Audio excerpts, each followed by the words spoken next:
do you even explain that Flo managed to snatch an Oscar from Disney? Give it to me! Give it to me! Without much experience and with just YouTube tutorials? Yeah! Is this witchcraft or what? The creator of Flo came up with his own formula to teach those billion-dollar studios a lesson. But how the heck did they make such a good movie without even using storyboards? Is that even possible? Let's break down how Flo destroyed the billion-dollar companies.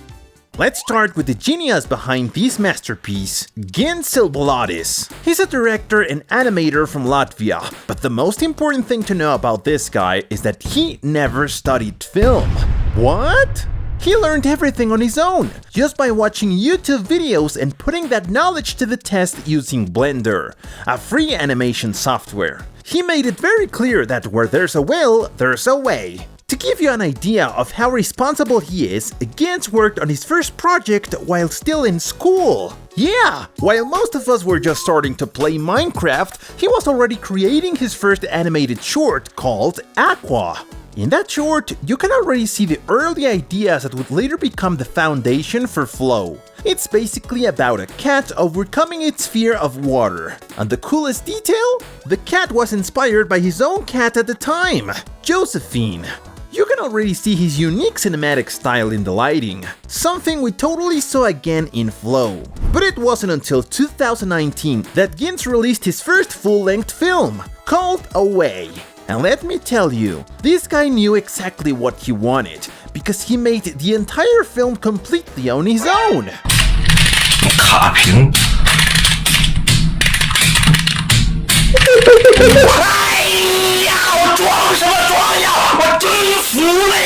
No help from anyone, like not a single soul. And you're probably thinking it was just a short film, maybe 30 minutes tops. Nope. This movie was an hour and 15 minutes long. And don't forget, he did all the animation, the story, and the music himself. That project was crucial. It basically became his unofficial training ground for his next big thing, Flo. And after going through all that, he realized he couldn't do it alone again. While developing Flo, Gins faced all kinds of challenges. Originally, Flo was just his own personal project, based on a story close to him. But of course, to actually make it happen, he needed funding. He presented his ideas at festivals and animation markets, and luckily he caught the attention of some producers from France and Belgium. But getting noticed was only part of the battle. The real challenge was convincing the investors to actually bet on his project. Why? Because Flo was nothing like any movie they'd seen before. No dialogue, no classic structure. It was risky. Super risky. But even with all those hurdles, he managed to rise around $4 million.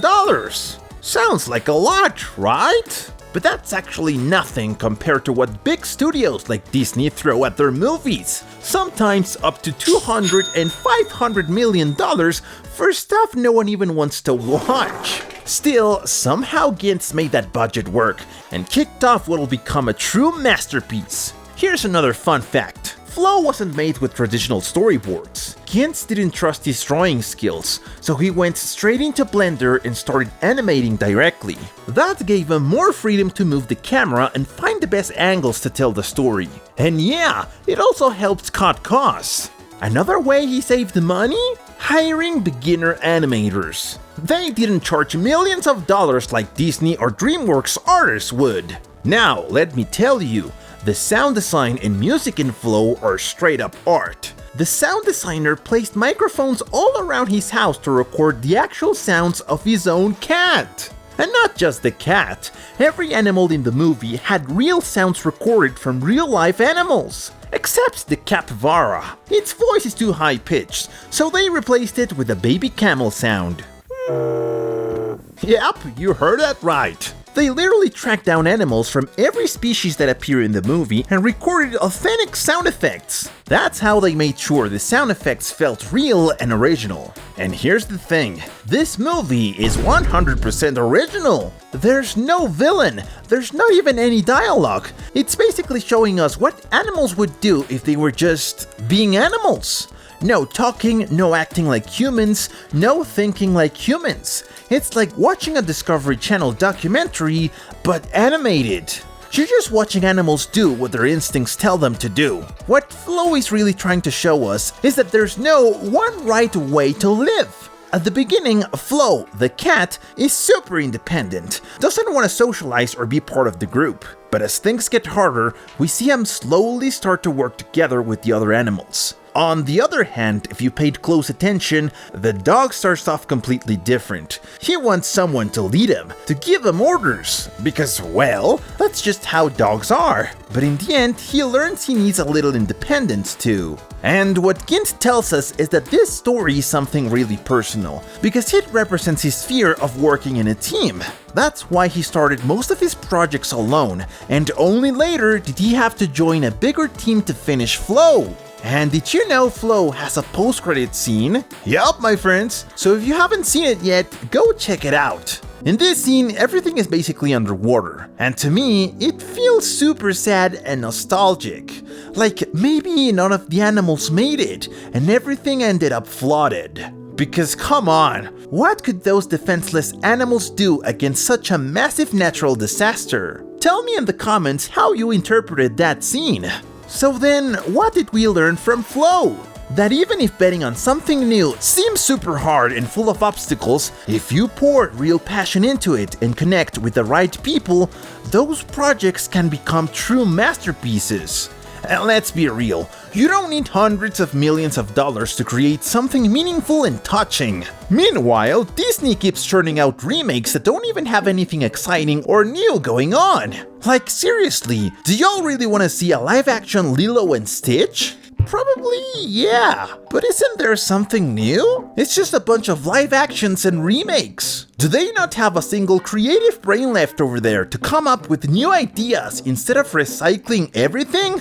That's exactly why Flo won the Oscar and a bunch of other awards. It completely changed the way stories can be told. This well-deserved success pushed Gint to start working on his next movie. Apparently, this next film will have humans and a few lines of dialogue, but only when absolutely necessary. Gint has said he wants to keep that revolutionary style and unique animation that made him stand out in the first place. Now, this is the kind of movie I'd actually pay for and leave my house to go to watch. Like seriously, what even was that Snow White mess? And I think by now a lot of people have realized it's stories like these, ones that actually have depth and a meaningful message without needing to be inclusive just for the sake of it, that actually deserve the spotlight. Flo even has its own board game now to help promote it a little, but honestly, it didn't even need a huge marketing campaign. It naturally became the best movie of the year. That's how much of an impact it had. Flo was so powerful that it even boosted black cat adoptions. That alone proves how much the movie touched people's hearts.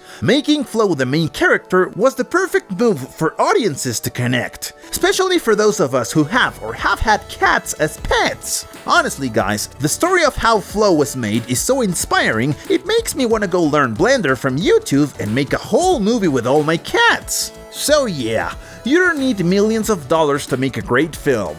Just 4 million. If you've got creativity, strong determination, passion, and of course, a computer, you might just end up winning an Oscar and being recognized all around the world for your talent. But hey, now it's your turn. What do you think about the amazing story behind Flo and everything that went into it? Let me know in the comments what kind of story you would like to tell in your movie.